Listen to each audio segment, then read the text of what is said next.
Hey everyone, so we are going to be working on our sea turtle painting. So it's going to be step by step. I'm going to walk you through it, and first we're going to start talking about materials. So for the purpose of this painting, you're going to need a surface to paint on, a paper towel to dry off your paintbrushes. I have 3 different size paintbrushes here. So I have a large flat paintbrush, a medium round paintbrush, and then a small skinny paintbrush. If you can't find something that's a medium size, try to stick with something that's large and a detail brush. You're going to also need some type of water container. I'm using an old mug, but realize that if you're using acrylic-based paint or latex-based paint, it will stain the mug, so please don't use your favorite thing. So maybe a red Solo cup or something like that, plastic, or something you're comfortable not using for drinking anymore. And the last thing we're going to need, supply-wise, other than our painting surface, is our paint and our paper plate. So I'm using a paper plate. You can use a lot of different things, but this is just the type of paper plate that I have at home. This particular painting only needs these 5 colors. Needs yellow. Green is an option because if you have yellow and blue, you mix them together, they make green.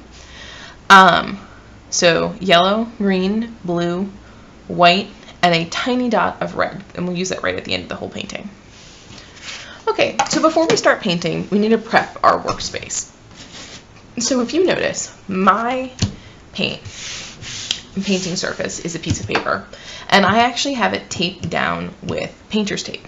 There's a couple reasons why you do this. So the first thing is that when paper gets wet, it wants to twist and curl and do all these weird gnarly things. So by doing this, it not only keeps your workspace, your working surface in place, but it also helps make sure that your paper doesn't curl while it's drying.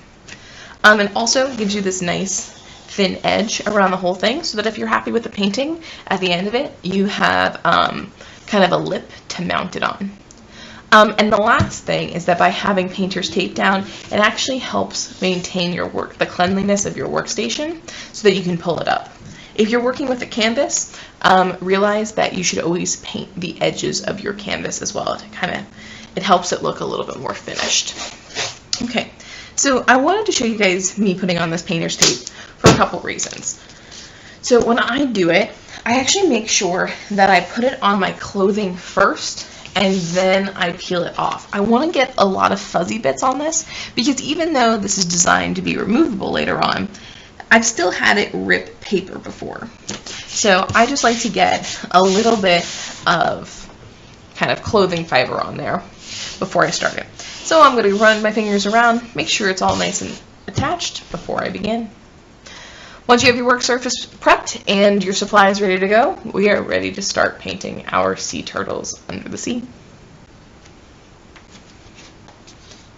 Okay, so for this painting itself, because we're only using a limited number of colors, we are actually going to be mixing some colors to make it easier for us. So if you use these colors just like they are, it's going to look like the ocean scene is like a deep, dark ocean scene, and if that's what you want, go for it. But for the purpose of this demonstration, I am actually going to mix some colors. So notice how I have my paint colors around the edge of the paint tray. I've done that so that when I pull my paint colors, I literally pull it out of the color, I have an area to bring it into. Also, your hand kind of can rotate around the whole thing. So it works out a lot better like that, especially when you're using a round plate. So what I'm going to do is I'm going to start by pulling out a decent amount of that first color, that yellow. And I'm going to just kind of wipe what was on my paintbrush off into that pile. Then I'm going to take a scoop of white and I'm going to mix my white with my yellow. What I'm going for is kind of a pale yellow color. I want to make sure I have most of it mixed in pretty nicely. So I'm going to use this for about the top third of my painting. So I want to make sure I have a decent amount of it mixed. The larger your painting, the more paint you'll need. Okay, so I'm just kind of like smushing at it as I'm mixing it together. And I want to keep it as much in that little pile in front of that yellow color as possible. What I'm actually going to do, since I have so much paint still on my paintbrush and I don't want to wipe it off, and this is the first color we're going to use, I'm going to go straight into the painting and start using it. Now I want you guys to realize, before I start using this, that all of my painting supplies that I'm going to use are off to my right side. That's because I'm right-handed. So you want everything to be accessible to the hand that you're going to work with. So I don't want to have to reach across my body and have to go like this every single time. I want it to be right next to me. Okay, so about the top third, I'm just going to draw a line with that kind of buttery light yellow. And I'm going to outline my surface. This helps me know where I'm about to paint. And then I can come and pull more paint, and I'm going to fill it in. If you hear any weird noises in the background, I apologize because my neighbors are mowing because it's a nice day outside. Okay, so about the top third, I have that light buttery yellow painted in, and it's okay if you have some variation in your color. That's very, very natural. Okay, so the next thing I'm going to be doing is I'm going to be mixing my light green. So this particular green that I have is very strong in its yellow form. So personally, because I have enough yellow, I could mix some more blue to tone it down a little bit, but it's a personal choice. So I'm scooping up some of my paint, and again, I'm going to mix it directly into my pulled pile of paint. Just like that. Alright, so now that I have this color ready to work with, the next third is going to get painted across that light green. Go right next to that yellow. It's okay if they overlap because they're going to be doing a lot of overlapping in a minute. Again, I'm just pulling up some more of that. If I need to mix more, I can. It's okay, again, if there's a slight variation of your colors because it's under the water, so not everything's perfect as light filters through. So I'm mixing that in all the way across. And now I'm going to be doing a technique called blending. And blending is when you take one color and you mix it into another color so it looks like there's a smooth transition or a gradient between the two colors. So how I'm going to do this is I'm going to start at the bottom of the green and I'm going back and forth and back and forth and back and forth, and right as I get to that yellow, I'm going across and up. I'm bringing that color across and up. Now if this yellow has already started to dry, you can actually take a dot of water and kind of mix it into that green and that yellow, that color that you're working with, and it'll help it move better. So I'm mixing that up. I'm trying to kind of smooth out that really stark line that's right there. Just kind of going over it a couple times. And then I'm going to bring that green back down. Now, I'm going to wash out my paintbrush, wipe it off on the side, make sure I really get it nice and clean, dry it off. I'm going to go back into that buttery yellow I created. And I just need a little bit of it. I don't need a ton. So again, if you need to mix a little bit more, totally fine. And I'm going to go right on top, right where that green ended, and I'm going to go just a little bit over that green area with my yellow. So I came up with my green, and I'm going down with my yellow. So it really helps smooth out that transition. Okay, so once you have that done, wash out your paintbrush, dry it off, and now we're going to make a lighter blue color. So again, I'm going to scoop my white, and I'm going to put it into the pull-off pile of my blue. Make sure you mix enough of it to be successful. I'm also noticing that personally, my blue is a lot stronger than my other two colors, so I'm diluting it with more white than I used with the others. And if you have to put out more paint, because I already just pulled all my white, that's fine.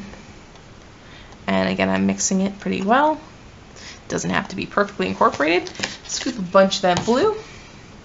And now I'm going to outline and fill in before I start painting. So outline, fill in, and now I'm going to move that pile of paint around neatly. And once you have that part filled in, we're going to start our blending. We're going to take that blue, we're going to bring it up into that green. So So again, I started from the bottom all the way across every time and bring it up into that green. And now I'm going to take that green and I'm going to bring it down into that blue. And I'm going to do that going up and coming back down a few times because I really want them to mix nicely. So I can see now that my green and my blue are really only overlapping each other in a small amount. And that's because I spent too much time up here, and that's okay. And my green at the bottom started to dry. So again, I'm going to do like I did with the yellow. And I'm going to take some of that green that I mixed that I still have left. And I'm going to start from the top. And I'm going to bring it down into that blue to help make that transition a little bit easier. And it's all personal choice. Okay, so here I have a nice smooth transition. In the example, there's a lot of color and streaks coming through because it's mixed down instead of cross. So I will show you a little bit on how to do that now. So what I'm doing now is I'm changing over to my larger paintbrush. I'm going to introduce just a little bit of water to that paintbrush so that it doesn't absorb all my paint as soon as I touch it. And now I'm going to take that yellow, and I'm just going to take some of that pure yellow and mix it into whatever it mixes into in that pile down there. And that's going to be the color I work with. Now starting from the middle, I'm going to start by doing kind of like a V shape out. Now be careful, because if your paint is still very like tacky, it can start to pull up some of those other colors. So just be aware if your paint's misbehaving, it might be you just need to give it a break, let it dry, and then come back. So I'm bringing some of that yellow down in, and it's okay that it's naturally picking up some of that green. Now without even washing my paintbrush, I'm going to start to kind of mix those. And again, I'm just kind of making little lines, pulling that paint, and kind of showing that solar flare effect almost. Bringing it up a little bit. And in the example that we saw, it also had a little bit of white mixed into the solar flare as well. But since I'm out of my white, I have to get more. You can take this time to wash out your paintbrush. I'm going to put my white next to my old pile, because my old pile of white kind of just looks blue now. And I'm going to wash out my paintbrush, just like most of you did. If you have to rub your paintbrush on the bottom of the water cup, totally fine. Dry it off a little bit, and then pick up some of that white. And remember, I really didn't use that much of that yellow when we started. So I'm going to just lightly, from the middle, bring those lines out. And I'm just barely touching the paper as I'm doing this. I can bring it down a little bit more. Just be aware of where the paint still is on your paintbrush. So I look here and it's pretty much just mixed into other colors. So I'm no longer using white, I'm using the colors that are wet and on my painting. So wash out your paintbrush if that happens, dry it off, get your white. Again, you don't want a ton. And then just, this is actually called dry brush, where you use just a little bit of paint to lightly add texture or details into your painting itself. Okay, so I'm pretty pleased with this. Personally, if I were you, I would take a break, let this dry, and then we'll come back and do the turtles and the added details.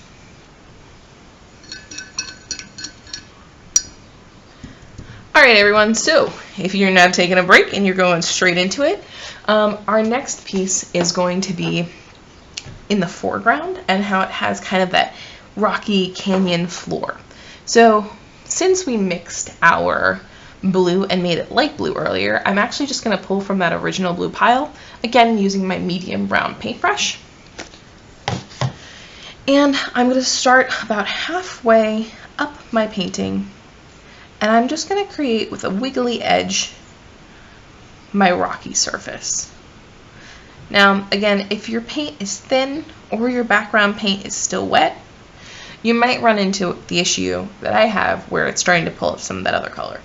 Again, it is okay if you need to let it dry, and it's okay if you need to go over it with a thicker coat.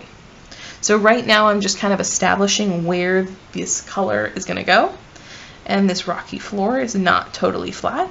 So about, you're dividing this now into fifths, no longer thirds. About the bottom fifth, 1/5, the rocky floor is going to come up at its highest. And then again, I'm going to have that canyon wall. And then have it, so I wouldn't have them end at the same point. I'd have one side be higher and one side be lower. I think personally I'm going to make my right side a little bit higher. It's a visual choice that you must make. And I'm going to have wiggly edges, just like that. And now I'm going to fill in this bottom part.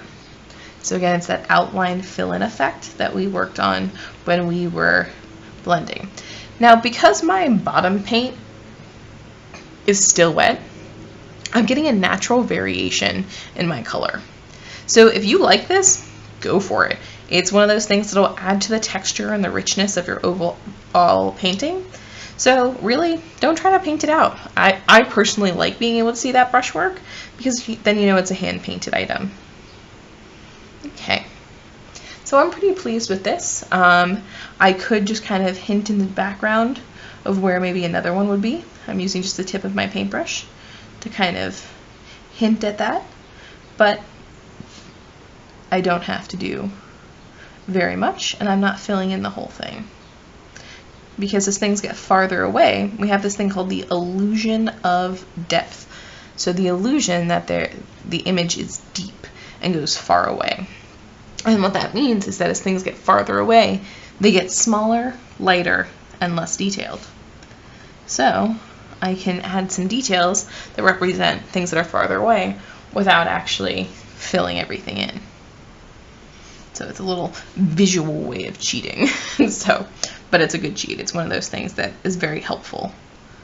Okay, so now in this actual painting, in our example, we have some of that variation we were talking about. And again, because I have my lighter color, that lighter blue that was underneath, since my paint was still wet, it's still showing through. But if it didn't, again, take your round paintbrush and you can kind of just do that same kind of dry brush effect where you're just bringing it in and showing texture with it. So again, I'm just using that light blue. Put it on the tip of my paintbrush, and I'm pulling it around my whole painting. And when I say I'm pulling the paint, I literally mean I'm pulling it around my painting.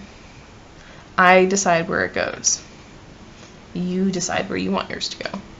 Now I'm going to go into my direct white, and right towards the edge, I'm going to give it a couple highlights. A couple just stark white edges. And again, pay attention to the fact that if you've just picked up a lot of your underneath colors, because again, you're working with a lot of very wet paint. So if your paint is all super wet and you pick up that other wet paintbrush or other wet paint on your paintbrush, you're just going to be moving around whatever mixed color you've created. See how I have that blue on the edge now, and that's where my white is, and how I'd have to get through that dark blue to be able to get to my white. So I can like lay my paintbrush and do that, or just wipe off my paintbrush and go back directly into my white. This is one of those things that can be avoided if you let your paint dry before going on. Okay, so once you are happy with the way your canyon floor looks, your rocky bottom floor looks, we're actually going to transition and paint some wispy details in the background. So some coral, some things like that. So using that perfect blue, that original blue that you have, and I'm transitioning to my skinny paintbrush. And again, remember to wet it. I didn't wet mine before you start. I'll wet it now. And it helps move your paint around. So the first one that we're going to put in here is kind of almost like a branchy tree looking formation. So trees are thicker at the bottom, and then they get skinnier at the top. And remember, again, my paint is still very wet, so I'm having a lot of color mixing. So if that's not something you're interested in, then let your paint dry, go take a break, go refill your drink. So I'm starting out with a long stem that's coming up, and I'm going to have some branches branch off. So just some original pieces coming out, just like that. And then and remember, once they attach to the trunk, they're going to be thicker, and then they get thinner as they go out. And branches tend to point upward rather than down because they want to photosynthesize. And then I can do little branches sticking off of those, and I can just use kind of a wiggly hand to kind of represent those. And they don't have to be perfectly drawn in. Just use the tip of your paintbrush and have fun. Just get into it. Do what feels right for your painting.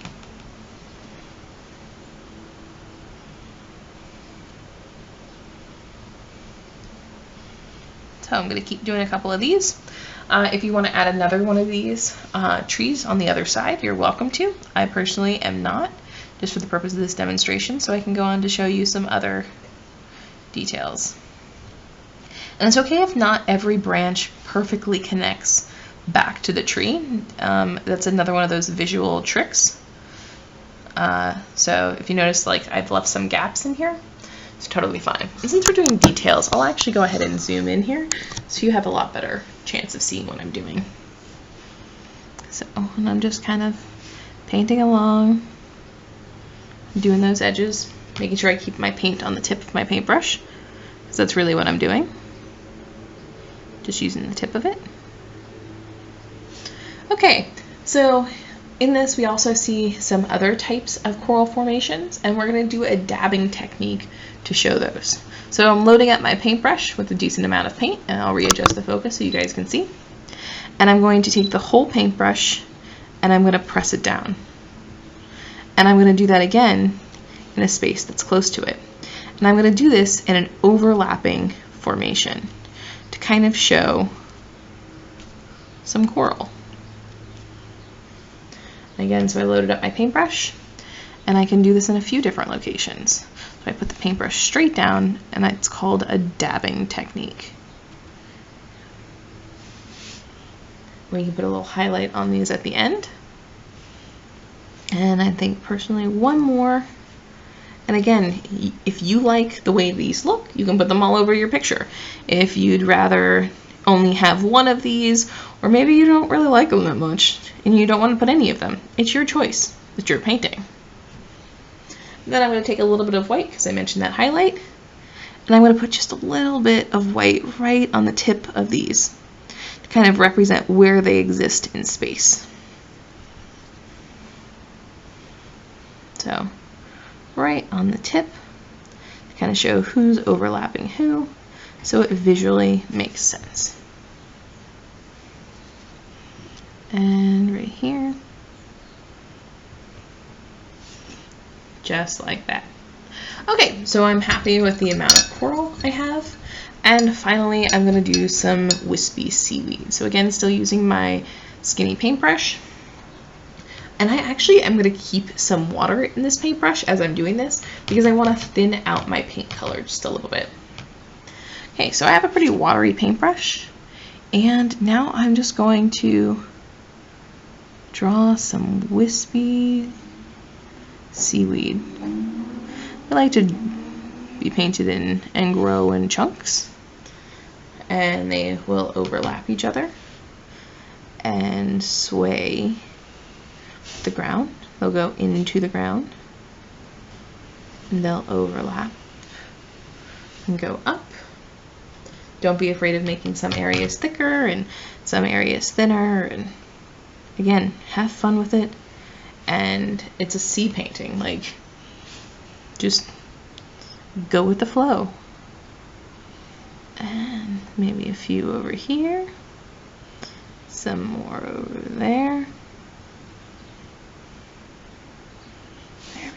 Maybe just one more section. I think I might do some tiny ones back here, because remember, I talked a little bit about it earlier, there's this thing called the illusion of depth. The illusion that there's a three-dimensional space that you're creating in your two-dimensional picture.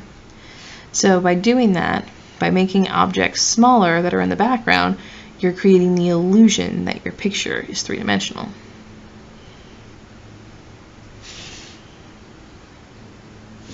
Okay, so zooming back out of our picture,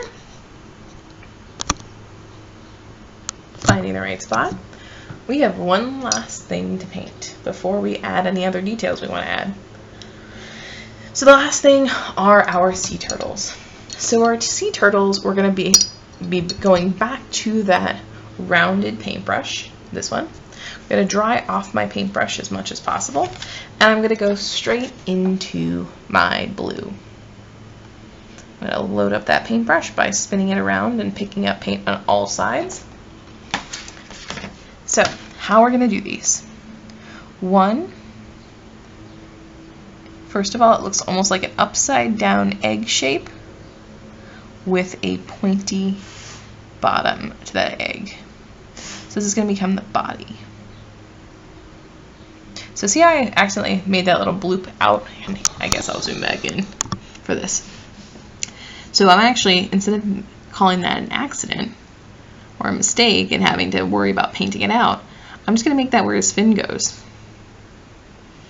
Right there. And if it works better for you, if you feel like you have more control using a smaller paintbrush, switch over to a smaller paintbrush. Do whatever you feel comfortable doing. Use what feels right for you. His head is going to be almost like a diamond or a football shape. It's going to be his head, and then his little mouth bit kind of goes and sticks out. I'm personally going to switch back to my smaller one because I'm going to go move into doing his flippers. And like I said, this is going to become one fin.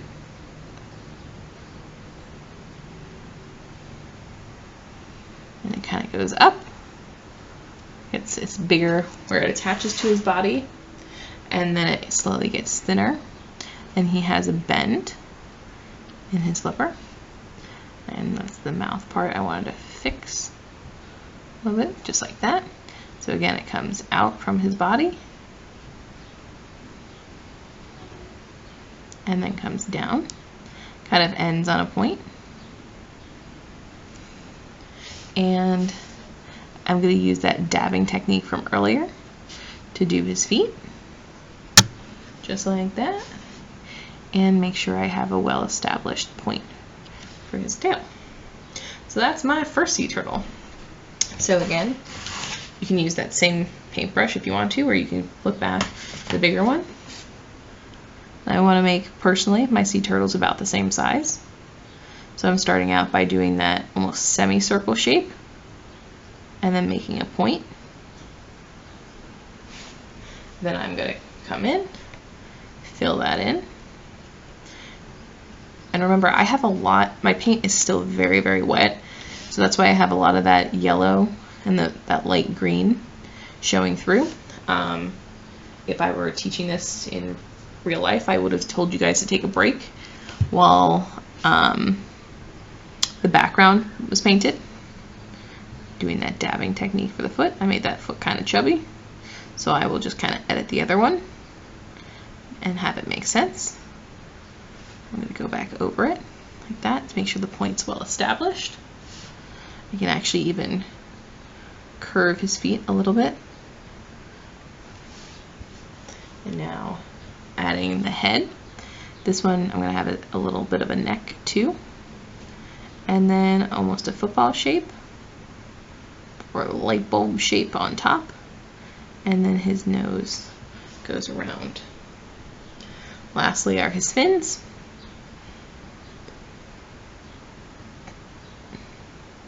They get thicker towards his body and thinner as they go away.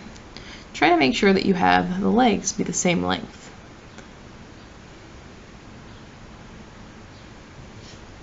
Alright, so that looks good to me. I'm going to go back and add a couple highlights now by washing out my paintbrush, going straight into my white. And on the top edges, I'm going to bring those white highlights. And again, I would have told you to take a break at this point. Make sure you're ready for the last little highlight bit, because highlights really work best to put on top of a very dry surface.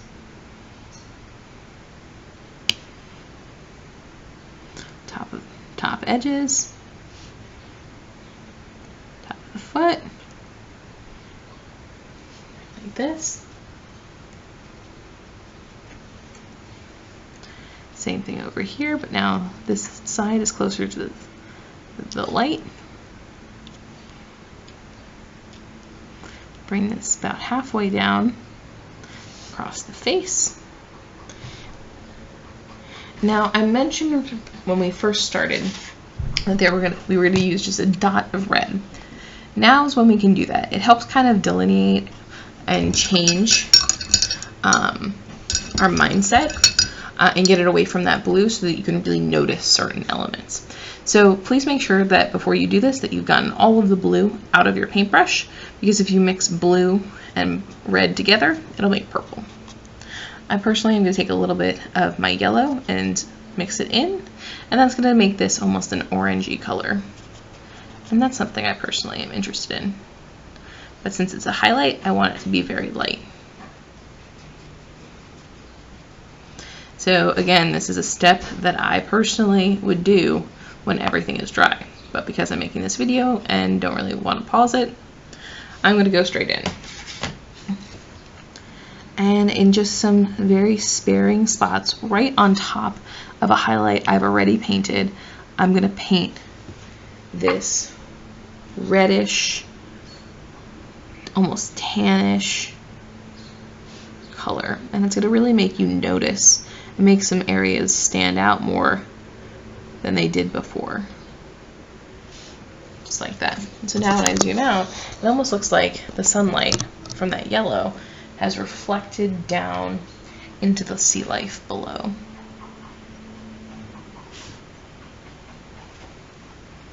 So, once you have effectively added your highlights and your tiny little bit of your peachy color, you can call your painting complete. I hope you guys had a great time watching me do this, and I hope you made it yourself. If you have questions, please let me know. I'd love to see what you're working on and what you created. And I can't wait to see you next time when we do this again. So, from me to you, have a great day.